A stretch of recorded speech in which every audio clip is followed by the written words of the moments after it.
بسم اللہ الرحمن الرحیم۔ السلام علیکم۔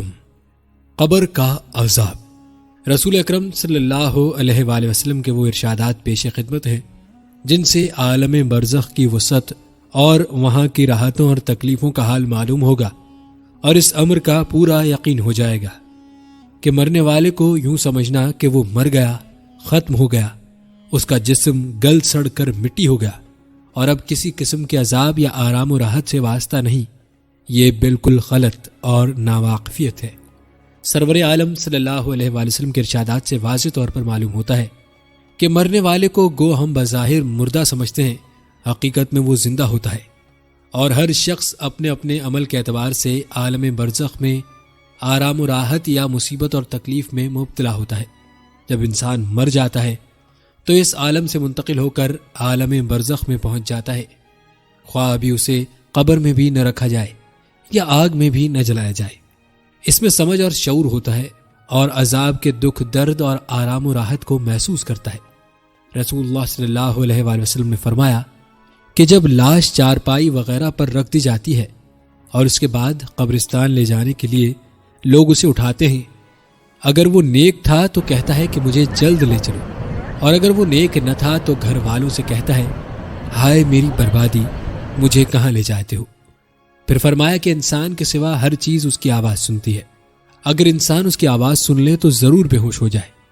چونکہ عام انسان اپنے مردوں کو دفن کیا کرتے ہیں، اس لیے احادیث شریف میں برزخ کی راحت یا عذاب کے بارے میں قبر ہی کے لفظ آتے ہیں، لیکن اس کا یہ مطلب نہیں کہ جن انسانوں کو دفن نہیں کیا جاتا بلکہ آگ کی نظر کر دیے جاتے ہیں یا پانی میں بہا دیے جاتے ہیں، وہ برزخ میں زندہ نہیں رہتے اور عذاب و ثواب سے انہیں کوئی واسطہ نہیں پڑتا۔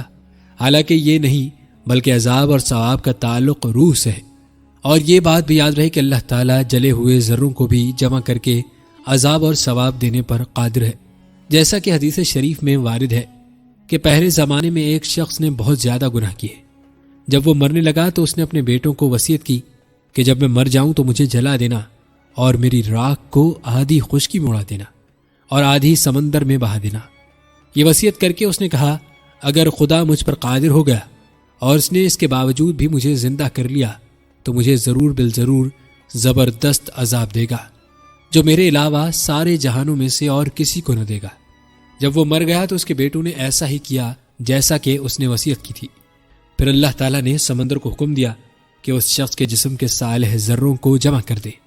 سمندر نے اپنے اندر کے سارے ذروں کو جمع کر دیا، اور اسی طرح خشکی کو حکم دیا، اس نے بھی اس شخص کے جسم کے سارے ذروں کو جمع کر دیا۔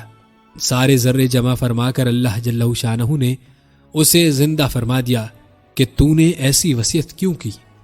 اس نے عرض کیا اے میرے پروردگار، تیرے ڈر سے میں نے ایسا کیا، اور آپ خوب جانتے ہیں۔ اس پر اللہ تعالیٰ نے اسے بخش دیا۔ حضرت براء بن عازب رضی اللہ تعالیٰ عنہ فرماتے ہیں ہم رسول اللہ صلی اللہ علیہ وآلہ وسلم کے ساتھ ایک انصاری کی میت کے ہمراہ قبرستان گئے۔ جب قبر تک پہنچے تو دیکھا کہ قبر کھودی جا رہی ہے اور قبر کی تیاری میں دیر ہے، اس وجہ سے نبی کریم صلی اللہ علیہ وآلہ وسلم بیٹھ گئے اور ہم بھی آپ کے آس پاس بادب بیٹھ گئے، اور اتنے ساکت جیسے ہمارے سروں پر پرندے بیٹھے۔ رسول اللہ صلی اللہ علیہ وآلہ وسلم کے ہاتھ مبارک میں ایک لکڑی تھی جس سے وہ زمین گریز رہے تھے جیسے کوئی غمگین کیا کرتا ہے۔ آپ نے سر مبارک اٹھا کر فرمایا کہ قبر کے عذاب سے پناہ مانگو۔ 2 یا 3 مرتبہ یہی فرمایا۔ پھر فرمایا کہ جب مومن بندہ دنیا سے جانے اور آخرت کا رخ کرنے کو ہوتا ہے تو اس کی طرف آسمان سے فرشتے اترتے ہیں جن کے سفید چہرے سورج کی طرح روشن ہوتے ہیں، ان کے ساتھ جنتی کفن ہوتا ہے اور جنت کی خوشبو ہوتی ہے۔ یہ فرشتے اس قدر ہوتے ہیں کہ جہاں اس کی نظر پہنچے وہاں تک بیٹھ جاتے ہیں۔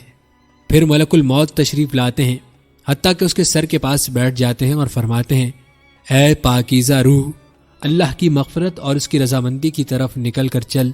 چنانچہ اس کی روح اس طرح سہولت سے نکل آتی ہے جیسے مشکیزے میں سے قطرہ بہتا ہوا باہر آ جاتا ہے۔ پس اسے حضرت ملک الموت علیہ السلام اپنے ہاتھ میں لے لیتے ہیں۔ ان کے ہاتھ میں لیتے ہی دوسرے فرشتے جو دور تک بیٹھے ہوتے ہیں پل بھر بھی ان کے ہاتھ سے نہیں چھوڑتے، حتیٰ کہ اسے لے کر جنتی کفن اور جنتی خوشبو میں رکھ کر آسمان کی طرف چل دیتے ہیں۔ اس خوشبو کے متعلق ارشاد فرمایا کہ زمین پر جو کبھی عمدہ سے عمدہ خوشبو مشک کی ہو سکتی ہے اس جیسی وہ خوشبو ہوتی ہے۔ پھر فرمایا کہ اس روح کو لے کر فرشتے آسمان کی طرف چڑھنے لگتے ہیں، اور فرشتوں کی جس جماعت پر بھی ان کا گزر ہوتا ہے وہ کہتے ہیں کہ یہ کون پاکیزہ روح ہے۔ وہ اس کا اچھے سے اچھا نام لے کر جواب دیتے ہیں جس سے دنیا میں بلایا جاتا تھا کہ فلاں کا بیٹا فلاں ہے۔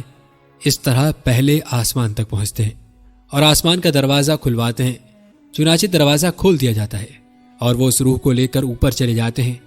اسی طرح 7ویں آسمان تک ہر آسمان کے مقربین دوسرے آسمان تک اسے رخصت کرتے ہیں۔ جب 7ویں آسمان تک پہنچ جاتے ہیں تو اللہ تعالیٰ فرماتے ہیں کہ میرے بندے کی کتاب علین میں لکھ دو اور اسے زمین پر واپس لے جاؤ، کیونکہ میں نے انسان کو زمین ہی سے پیدا کیا ہے اور اسی میں ان کو لوٹا دوں گا اور اسی سے ان کو دوبارہ نکالوں گا۔ چنانچہ اس کی روح اس کے جسم میں واپس کر دی جاتی ہے۔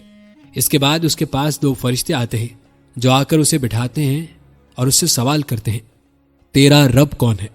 وہ جواب دیتا ہے، میرا رب اللہ ہے۔ پھر اس سے پوچھتے ہیں کہ تیرا دین کیا ہے؟ وہ جواب دیتا ہے، میرا دین اسلام ہے۔ پھر پوچھتے ہیں کہ یہ کون صاحب ہیں جو تمہارے اندر بھیجے گئے؟ وہ کہتا ہے کہ وہ اللہ کے رسول ہیں صلی اللہ علیہ وآلہ وسلم۔ پھر اس سے دریافت کرتے ہیں کہ تیرا عمل کیا ہے؟ وہ کہتا ہے، میں نے اللہ کی کتاب پڑھی تو اس پر ایمان لایا اور اس کی تصدیق کی۔ اس کے بعد ایک منادی آسمان سے آواز دیتا ہے جو اللہ کا منادی ہوتا ہے کہ میرے بندے نے سچ کہا، سو اس کے لیے جنت کے بچھولے بچھا دیے جاتے ہیں اور جنتی کپڑے اسے پہنا دیے جاتے ہیں، اور جنت کی طرف ایک دروازہ کھول دیا جاتا ہے جس کے ذریعے جنت کی خوشبودار ہوا آتی رہتی ہے، اور اس کی قبر اتنی کشادہ کر دی جاتی ہے جہاں تک اس کی نظر پہنچے، اور اس کے پاس نہایت خوبصورت چہرے والا، بہترین لباس والا اور پاکیزہ خوشبو والا ایک شخص آ کر کہتا ہے کہ خوشی کی چیزوں کی بشارت سن لے، یہ تیرا وہ دن ہے جس کا تجھ سے وعدہ کیا جاتا تھا۔ وہ کہتا ہے کہ تم کون ہو؟ تمہارا چہرہ واقعی اس لائق ہے کہ اچھی خبر لائے۔ وہ کہتا ہے کہ میں تیرا عمل صالحہ ہوں۔ اس کے بعد وہ خوشی میں کہتا ہے، اے رب، قیامت قائم فرما کہ میں آپ کی انعام کردہ نعمتوں میں پہنچ جاؤں۔ اور جب کافر بندہ دنیا سے جانے اور آخرت کا رخ کرنے کو ہوتا ہے تو سیاہ چہروں والے فرشتے آسمان سے اس کے پاس آتے ہیں جن کے ساتھ ٹاٹ ہوتے ہیں، اور اس کے پاس اتنی دور تک بیٹھ جاتے ہیں کہ جہاں تک اس کی نظر پہنچتی ہے۔ پھر ملک الموت تشریف لاتے ہیں حتیٰ کہ اس کے سر کے پاس بیٹھ جاتے ہیں۔ پھر کہتے ہیں کہ اے خبیث، اللہ کی ناراضگی کی طرف نکل۔ ملک الموت کا یہ فرمان سن کر روح اس کے جسم میں ادھر ادھر بھاگی پھرتی ہے، لہٰذا ملک الموت اس کی روح کو جسم سے اس طرح نکالتے ہیں جیسے بوٹیاں بھولنے کی سیخ بھیگے ہوئے اوون سے صاف کی جاتی ہے، یعنی کافر کی روح کو جسم سے زبردستی اس طرح نکالتے ہیں جیسے بھیگا ہوا اون کانٹے دار سیخ پر لپٹا ہوا ہو اور اس کو زور سے کھینچا جائے۔ پھر اس کی روح ملک الموت اپنے ہاتھ میں لے لیتے ہیں، اور ان کے ہاتھ میں لیتے ہی دوسرے فرشتے اس کو فوراً جھپٹ لیتے ہیں، پل جھپکنے کے برابر بھی ان کے پاس نہیں چھوڑتے، حتیٰ کہ فوراً ان سے لے کر اس کو ٹاٹوں میں لپیٹ دیتے ہیں جو ان کے پاس ہوتے ہیں، اور ان ٹاٹوں میں سے ایسی بدبو آتی ہے جیسے کبھی کسی بدترین سڑے ہوئے مردہ لاش سے روئے زمین پر بدبو پھوٹتی ہے۔ وہ فرشتے لے کر آسمان کی طرف چڑھتے ہیں اور فرشتوں کی جس جماعت پر بھی پہنچتے ہیں وہ کہتے ہیں، یہ کون خبیث روح ہے؟ وہ اس کا برے سے برا نام لے کر کہتے ہیں جس سے وہ دنیا میں بلایا جاتا تھا کہ فلاں کا بیٹا فلاں ہے، حتیٰ کہ وہ اسے لے کر پہلے آسمان تک پہنچتے ہیں اور دروازہ کھلوانا چاہتے ہیں، مگر اس کے لیے دروازہ نہیں کھولا جاتا، جیسا کہ اللہ تعالیٰ نے فرمایا ان کے لیے